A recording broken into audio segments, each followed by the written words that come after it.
Dessert হিসাবে custard আমাদের সবারই কম বেশি পছন্দ।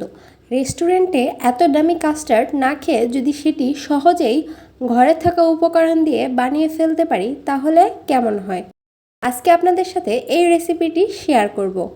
প্রথমেই আমি 1/3 কাপ পরিমাণ সাবুদানা নিয়ে নিচ্ছি। এগুলোকে আমি গরম পানিতে হাই হিটে 10 মিনিটের মতো সিদ্ধ করে নিই। 10 মিনিট পর দেখতেই পাচ্ছেন সিদ্ধ হয়ে গেছে। এখন এটিকে আমি ছেঁকে নিব। পানি থেকে সাবুদানাগুলো আলাদা করে নিচ্ছি।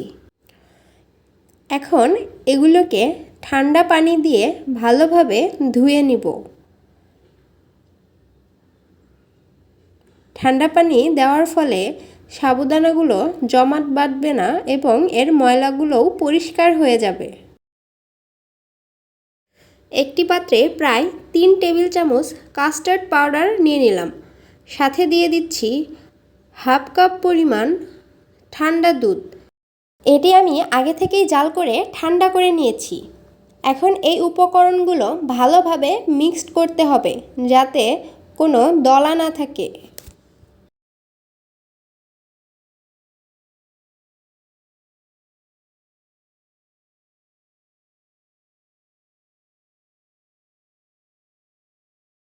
এগুলো পুরোপুরি মিক্সড হয়ে গেছে। এখন একটি পাত্রে আমি 3 কাপের মতো ঠান্ডা দুধ নিয়ে নিচ্ছি।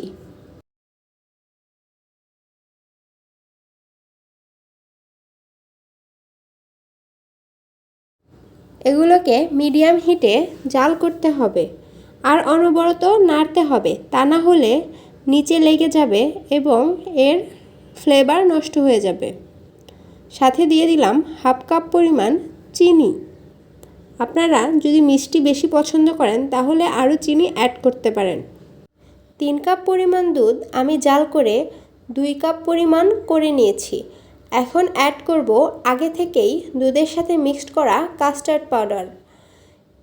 এই মিশ্রণটি অ্যাড করার সময় চুলার হিট অবশ্যই লো রাখতে হবে। এভাবে অল্প অল্প করে অ্যাড করতে হবে আর অনবরত নাড়তে হবে। একেবারে সম্পূর্ণ মেশানো যাবে না, না হলে দলা পাকিয়ে যাবে। দেখতেই পাচ্ছেন আমি কিভাবে অ্যাড করলাম। মিশ্রণটি অ্যাড করার ফলে দুধ ঘন হয়ে এসেছে। এখন আরও 4 থেকে 5 মিনিট এগুলো মিডিয়াম হিটে রান্না করব, তারপরেই হয়ে যাবে কাস্টার্ড। দেখতেই পাচ্ছেন দুধের ঘনত্ব কেমন হয়ে এসেছে। এখন এটিকে নামিয়ে 1 ঘন্টার মতো রেফ্রিজারেটরে রেখে দিব।